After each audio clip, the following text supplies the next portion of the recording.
GG, les grandes gueules, RMC, RMC Story, les GG en direct à la radio, à la télé, les grandes gueules, avec aujourd'hui Gilles William Goldnadel, avocat, Marine Souverain, avocate. Et nous sommes avec Joël Dago, série chargé de clientèle dans le logement social.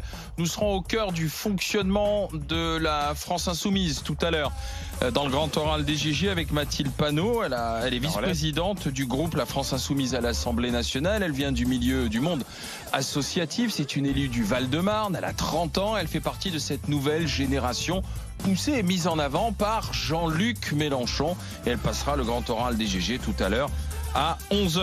À 11h-5, le match. Vous m'envoyez match par SMS au 7 32 16 et je vous fais gagner un week-end à l'hôtel du Parc de Sally de Béarn. C'est un hôtel magnifique situé dans les Pyrénées-Atlantiques, casino.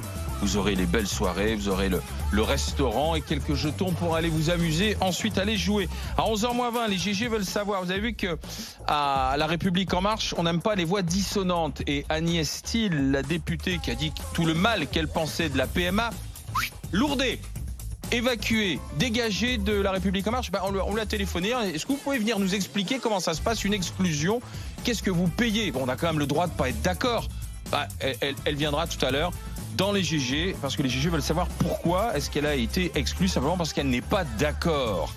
En attendant, grande gueule du jour, un rapport, RATP, SNCF, Aéroport de Paris, les prisons, 2 députés qui ont enquêté de longs mois durant sur la radicalisation, l'islamisation des services publics. Marginal, disent-ils, mais il y a peut-être de quoi s'inquiéter. 32-16 pour en parler avec les grandes gueules. RMC, la grande gueule du jour. Donc, ces 2 députés ont enquêté durant de longues semaines. Je vous le disais, les services de la sécurité, de l'éducation, les prisons, la santé, l'université, les transports. Leur rapport est sorti hier. Oui, 8 mois de travail, 52 entretiens. En fait, ils disent marginal dans l'ensemble du service public, mais ils disent préoccupant dans des secteurs bien précis, notamment celui du secteur des transports. La RATP, la SNCF, mais aussi les aéroports de Paris qu'on veut privatiser, sont très impactés par le fait religieux. Mais ça va plus loin, on parle de dérives communautaristes, de tentatives d'infiltration. Alors c'est pas nouveau, hein. C'est un sujet qui a déjà été évoqué. On sait que par exemple, il y a des faits troublants comme celui d'un syndicaliste de la RATP qui révèle que des locaux sont interdits aux femmes dans des terminus, que des musulmans pratiquants sont en train de cibler femmes croyantes non pratiquantes, mettant à l'écart une collègue qui avait choisi de partir à Ibiza pendant le Ramadan. D'autres qui veulent refuser tout simplement de travailler sous l'autorité d'une femme. C'est d'ailleurs un casse-tête à la RATP. Madame Borne, la ministre des Transports, qui a été présidente de la RATP, ne le nie pas. Quand elle-même, elle était présidente, elle s'est confrontée à ces problèmes. C'est un casse-tête pour les juristes de la RATP, parce que la RATP, on est quasiment fonctionnaire, donc quasiment invirable. Donc il faut monter des dossiers, etc. C'est inquiétant aussi pour des questions de sécurité, notamment à Aéroport de Paris. Alors beaucoup s'inquiètent de la privatisation en termes de sécurité, mais on les entend moins s'inquiéter du fait que certaines personnes radicalisées ont accès à la piste de décollage des avions. C'est quand même pas très très rassurant. Alors on fait quoi une fois qu'on a ce rapport? Comment on agit? Permettez qu'on donne la parole à Pierre qui immédiatement nous a appelé. Il est enseignant dans le Val d'Oise. Pierre, bonjour. Allô, oui, bonjour à tous. Bonjour, vous voulez réagir tout de suite, Pierre? Dites-nous pourquoi. Oui, moi je suis enseignant et je constate évidemment la radicalisation. La société se radicalise, donc je ne vois pas pourquoi les services publics, c'est dommage, mais seraient épargnés. De quelle manière? Écoutez, je vois bien des collègues qui, par exemple, estiment, lorsqu'il y a eu les événements de Charlie Hebdo, que ce n'était pas tolérable de pouvoir caricaturer le prophète, ou qui ne font pas de contrôle lors de telles fêtes religieuses. Et enfin, moi je considère qu'on n'a pas à initier l'islamisme dans nos écoles. Et malheureusement, pas de vague.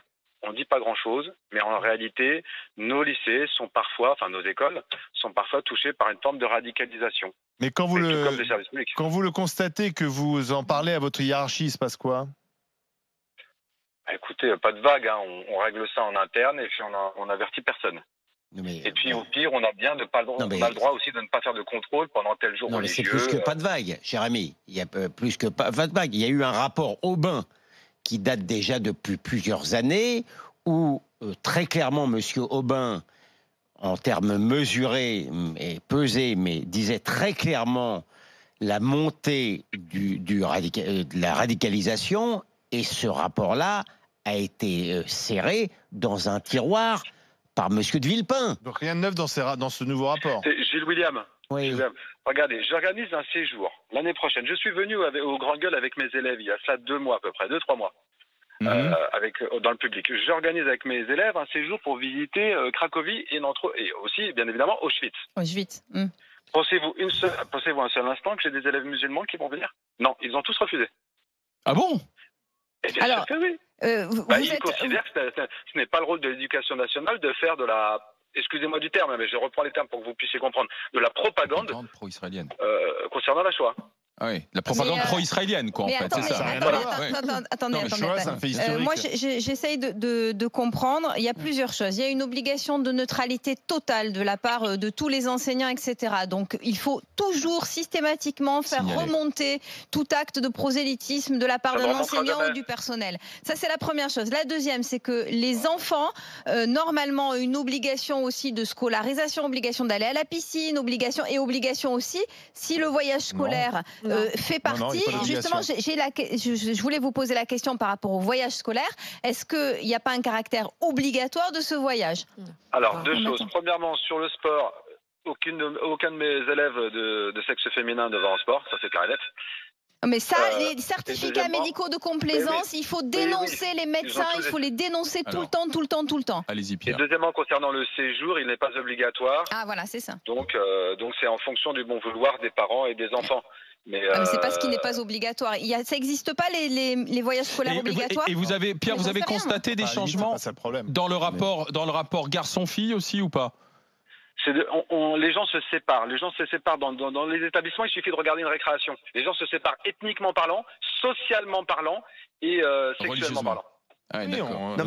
Merci Pierre de ce témoignage. Parmi tous les exemples qui nous sont... De toute façon, il n'y a rien de nouveau. Il y a eu le livre de Davé et l'homme consacré au 9-3 qui a montré le phénomène de radicalisation, notamment dans les transports publics. Mais là, ce qui me met vraiment hors de moi, au-delà de tout discours politique, c'est qu'on nous rabâche aujourd'hui les oreilles avec le principe de précaution.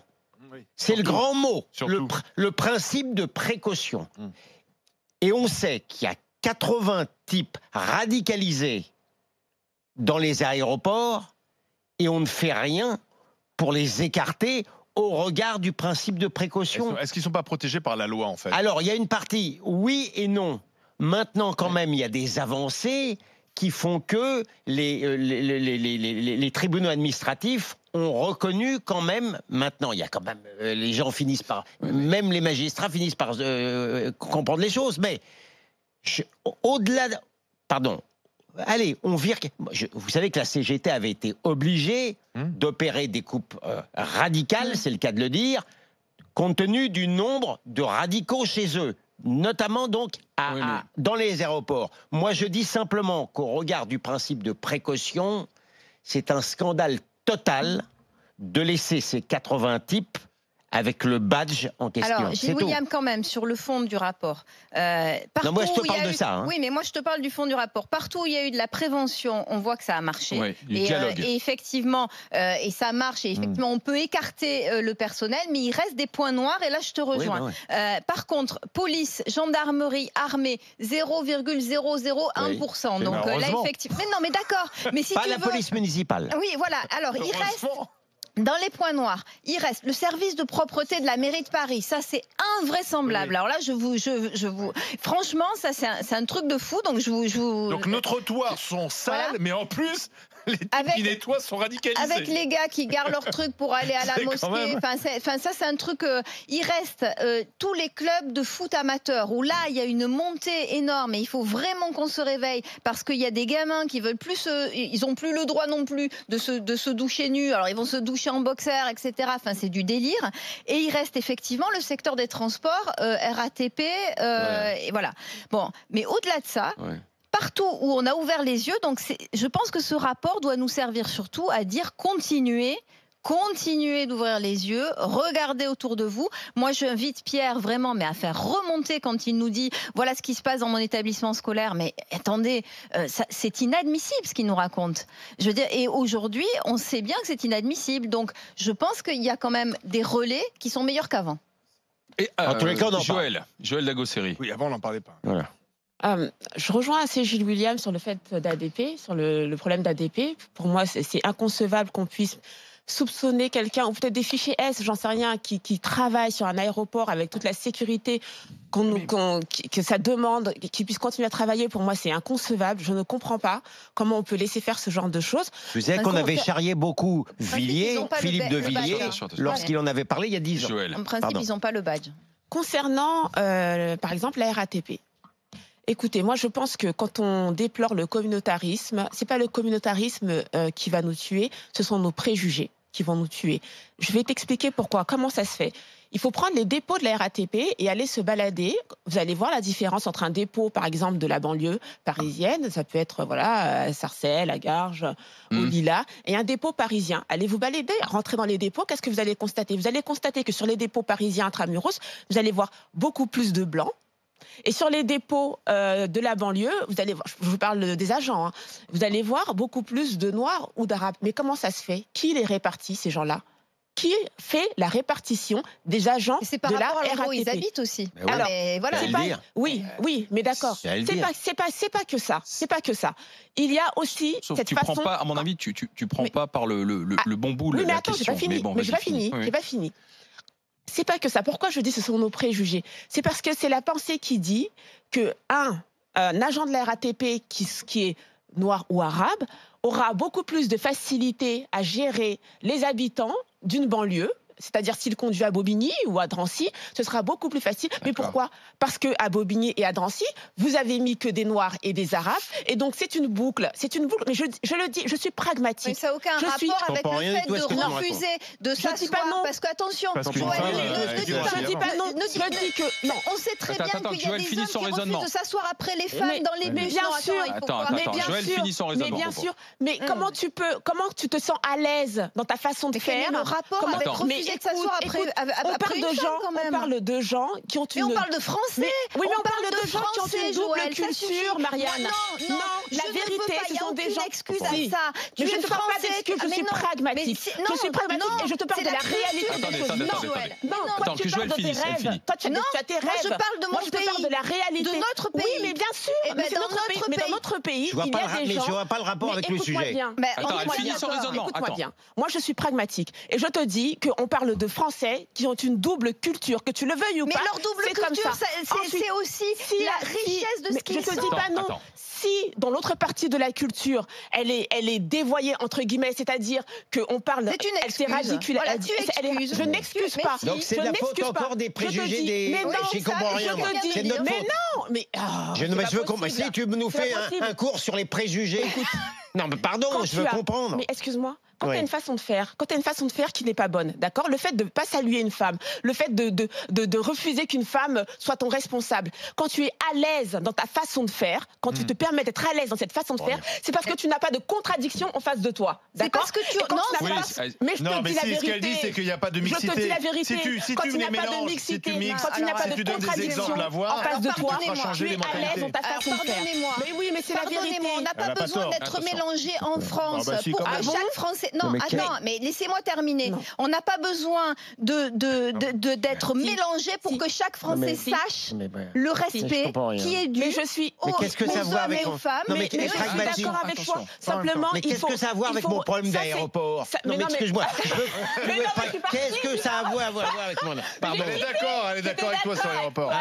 On parlait des dépôts de bus. Sauf que, attendez, juste une chose. Ce que nous dit ce rapport, tu parles du dépôt de bus et je comprends ce que tu veux dire. C'est par rapport au ghetto et quand tu as des gens qui restent entre eux. Mais non, c'est le constat. Une fois que tu as enchaîné les arguments tarte à la crème, ils sont français comme nous, les codes de la République. Les codes de la République, ça fait longtemps qu'elle n'est plus les codes de la République. Mais bien sûr qu'ils sont français comme nous. Je suis française comme tous les Français. C'est bien ce que je te dis. D'accord. Simplement, mes parents m'ont éduquée en respectant mes deux cultures. Et donc, Et quel est le rapport pour ceux qui n'ont pas été éduqués comme ça. Mais ils sont tous allés à l'école, ils ont tous une carte d'identité Mais l'école, mais qu'est-ce que c'est l'école? Mais tu rentres chez toi après l'école. Mais tu crois quoi? Mais tu rentres chez toi après l'école. Quand tu es dans un foyer où on t'enseigne pas ces choses-là, excuse-moi. Quand tu es dans un foyer, tu regardes la télé, tu ouvres les yeux, t'habites à côté de Paris, tu vas te promener. Mais qu'est-ce que c'est? Mais t'es une maman. J'ai plus d'influence en tant que maman sur ma fille que la maîtresse. Je te le dis. J'ai plus d'influence. C'est à ma fille. Joël, Marianne, Gilles William. Dans un instant, c'est Joël qui veut nous parler, qui veut témoigner. Il est à Paris aussi. Je rappelle que ce rapport ne concerne pas, c'est important, ça ne concerne pas Paris, c'est bien la radicalisation dans l'ensemble du territoire et les services publics.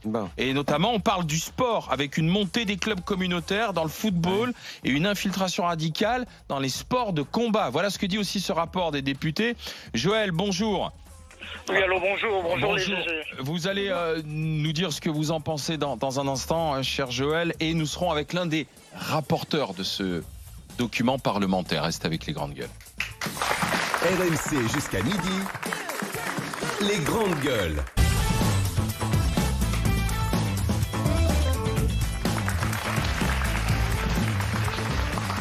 Les grandes gueules, RMC Story, le rapport du parlementaire sur la radicalisation dans les services publics, marginal, mais attention, il y a quand même des failles dont il faut s'occuper, dit ce rapport. Vous trouvez ça inquiétant à 85% sur rmc.fr. Joël, donc, qui est avec nous, Paris 16e. Joël, qu'est-ce que vous en dites, vous, de ce rapport ? Déjà pour commencer, les GG, un élément de contexte. Personnellement, je suis athée. Donc ce matin, quand je vous écoutais là, j'ai trouvé que c'était un peu monotone et qu'on mélangeait un peu tout. Tout est dans le mot radicalisme. C'est-à-dire l'auditeur précédent, par exemple, qui a donné l'exemple dans la cour d'école, les gens qui sont séparés, ça a toujours été comme ça à l'école. Il y a des gants, il y a des bancs. Enfin, les gens sont séparés selon leur milieu social, ils se mélangent ou pas. Donc ça a toujours été comme ça. Et Non, pardon, je peux vous interrompre ? Oui, vous avez quel âge? Je trouve juste qu'on mélange un peu tout dans radicalisme. Attendez. Non, mais c'était pas comme ça. Moi, j'ai 51 ans. Dans la cour de récré, on se disait pas, je suis musulman, je suis catho, etc. Moi, je savais pas la religion. On connaissait pas la religion des uns et des autres. Alors après, bien sûr, il y a toujours des affinités. Il y a des gens qui se mélangent pas. Les garçons et les filles en primaire, on les sépare, etc. Mais sincèrement, moi, de ma génération, on parlait pas de religion à l'école. Maintenant, on ne parle que de ça. C'est quand même on connaissait la religion, mais on se mélangeait quand même. Allez-y, Joël. Mais qu'est-ce qu'il y a d'illicite là-dedans? Enfin, c'est la liberté des uns des autres de dire s'ils croient ou ils croient pas. Moi, je dis, je c'est pas illicite, sauf que ça crée du communautarisme. Ça m'embête, ça m'emmerde. Oui, j'habite à Paris. Ouais. Mais donc, pour vous, il y a pas à s'inquiéter de ce que dit ce rapport, alors? Non, en fait, je trouve que le rapport, il est inefficace. Ils sont des députés, qui proposent quelque chose. Un salarié qui refuse d'avoir comme manager une femme, je sais pas, ça devrait être un motif de licenciement. C'est ce qu'ils devraient faire. C'est ce qu'ils devraient proposer, eux, les députés, donner les moyens. Parce que du coup, moi, je me demande comment ça se fait que ces gens qui sont radicalisés, ils sont toujours là. Donc, visiblement, ils sont pas hors la loi. Donc les députés, leur job, c'est de faire la loi. Enfin, comment ils sont toujours là, ces gens? Non, mais justement, c'est la seule question que je me pose. Je me pose pas la question de tout mélanger. Il y a tout dans le radicalisme. Là. Enfin, je vous ai surtout appelé parce qu'en vous écoutant, moi, je vous ai dit je suis athée, mais je me mettais à la place d'un musulman. Je me sentais mal, les gars. Enfin, on leur tombe dessus tous les jours. Il y avait personne sur les plateaux pour les défendre. Joël, pour mettre un peu de la nuance, même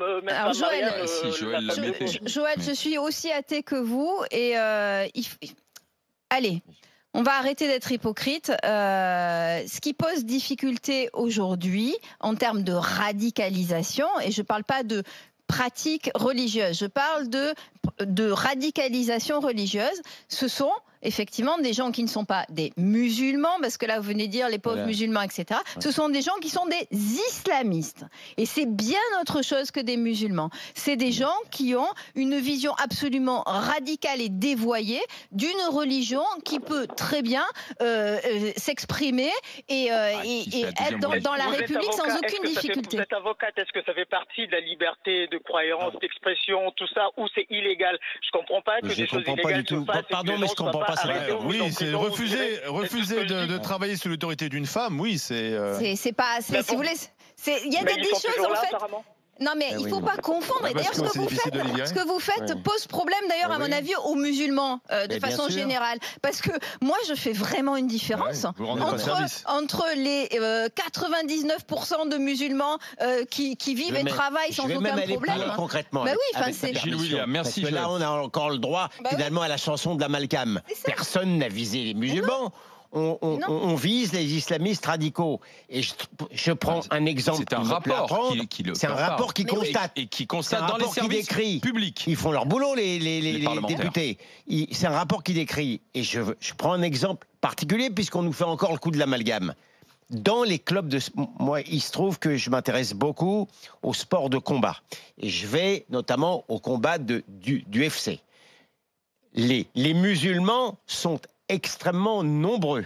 Et je peux vous dire que dans leur immense majorité, ils sont particulièrement bien élevés et disciplinés dans le cadre de leur discipline sportive. Donc, on parle d'une minorité radicale. Ah oui. Mais c'est incroyable qu'on soit encore obligé de faire cette mise au point. Mais d'ailleurs, le rapport dit que, d'une manière générale, il n'y a pas trop de problèmes, sauf il y a des poches, effectivement, où s'est développé des petits groupes d'islamistes qui font un peu la loi et les services publics ont du mal à s'en débarrasser parce qu'ils sont protégés par la loi, ils sont protégés par les avocats et par ce genre de témoignages. Et par ce genre de discours. Tu seras d'accord avec moi, il y a un autre gros point noir, ce sont les prisons. Et là, non seulement il y a des détenus radicaux, mais ils en parlent dans le rapport. Voilà, et il faut faire aussi très attention aux surveillants. Et ça, je pense que c'est la prochaine étape, c'est vraiment surveiller les prisons. Enfin, si elles sont déjà surveillées. Oui. Joël. Non, écoute-moi, vraiment, mon combat, c'est la mixité. C'est la mixité. On a beau dire ce qu'on veut, qu'on est tous français. Néanmoins, je crois que c'est la mixité qui sauvera ce pays. Moi, je vois que dans le logement social, par exemple, pour les villes qui refusent, les maires qui refusent absolument qu'on construise des logements sociaux et qui payent des amendes, qui préfèrent payer des milliers d'euros plutôt que d'accueillir des logements sociaux, ce qui entraîne que la ville d'à côté va être congestionnée, va être à 60% ou 70% de logements sociaux. Pour moi, ce sont des gens qui ne jouent pas le jeu, Joël, en quoi mixer un islamiste? Non. En quoi, non, mais attends, laisse-moi terminer. Parce que là, tu es en train de dire... Il n'est pas tout de suite islamiste. Non, mais laisse-moi terminer. Le truc que tu es en train de nous dire, c'est que les gens ne seraient pas radicaux. Parce que là, on parle de radicaux. Non, mais les gens, d'après toi, ne seraient pas radicaux s'ils étaient plus mélangés.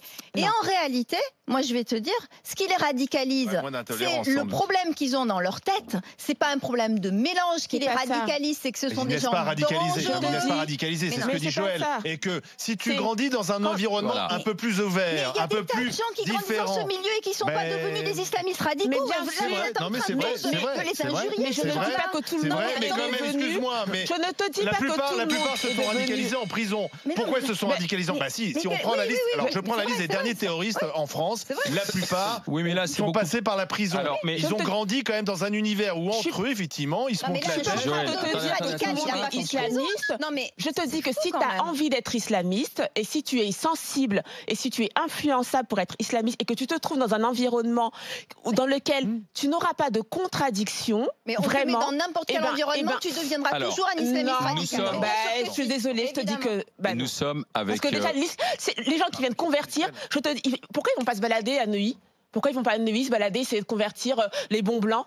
Pourquoi ils y vont pas? Il y en a des conversions, mais tu rigoles, il y en a plein des conversions. Non, mais si tout le monde peut être aussi influençable et si tout le monde peut être autant radicalisé, pourquoi est-ce que ces gens-là, qui viennent dans les cités pour parler du Coran, pourquoi est-ce qu'ils vont se balader dans les cités? Pourquoi est-ce qu'ils vont pas à Neuilly? Ou pourquoi est-ce qu'ils vont pas dans le 16e aller convertir le bon blanc? Explique-moi si c'est si facile. Eh ben non, ils y vont pas parce qu'ils savent que là, il y a un terreau. Et là, ils vont être entendus parce qu'à la base, et là, ils ne vont pas être dérangés. Alors c'est pour ça que je te dis que la mixité, c'est important parce qu'il faut déranger les gens. Voilà. Nous sommes avec l'un des rapporteurs ce document. C'est le député Diard qui est avec nous des Bouches-du-Rhône. Bonjour Monsieur Diard. Bonjour Monsieur le député. Bonjour. Donc vous écoutiez notre discussion, notre conversation, notre débat. Vous parlez d'un rapport avec quand même un phénomène qui est marginal mais qui appelle à la réaction. Quel type de réaction, Monsieur le député, alors? Il y a des secteurs où, si vous voulez, ces 52 auditions et 60 heures qui me permettent de dire ça, il y a des secteurs qui se sont adaptés. D'autres secteurs sont plus à la traîne. Il faut savoir que, évidemment, les attentats de 2015 ont été quand même une vaste prise de conscience dans les secteurs publics, où parfois on faisait la politique de l'autruche, où parfois on mettait la poussière sous le tapis, on a dit on ne peut plus laisser faire les choses. Alors, la première chose qui a fait quand même avancer, ça a été la loi de mars 2016, la loi Savary, qui a permis si vous voulez, aux personnes dans le transport public qui conduisent, qui font du contrôle, d'être criblées. Ça veut dire quoi? On vérifie à travers un service différents fichiers, que la personne ne soit pas recherchée, qu'elle n'ait pas des antécédents judiciaires, qu'elle ne soit pas classée FSPRT, c'est-à-dire fichier prévention, radicalisation et terrorisme. Et parce que je vous rappelle que Samia Mimour, qui était un terroriste du Bataclan, a été chauffeur à la RATP. Donc ça a permis, si vous me permettez l'expression, de faire le ménage. Ça, c'était le premier point en termes de radicalisation. Mais ce que j'entends bien, par contre, là, au niveau du communautarisme, il y a encore beaucoup de choses à faire au niveau d'ADP et au niveau, j'allais dire, des transports publics comme la RATP. Par contre... ADP, on ne comprend pas, excusez-moi, mais ADP, c'est quand même des zones... Alors pour le coup, il y a tout un débat en ce moment sur faut-il privatiser, c'est dangereux, pas dangereux. Ce qui semble le plus dangereux aujourd'hui, c'est qu'il y a des gens radicalisés qui travaillent à l'aéroport de Paris et qui ont accès à des zones sensibles. Alors, vous avez vu les chiffres, c'est-à-dire qu'ils concernaient Roissy, 80 personnes sous surveillance, 23.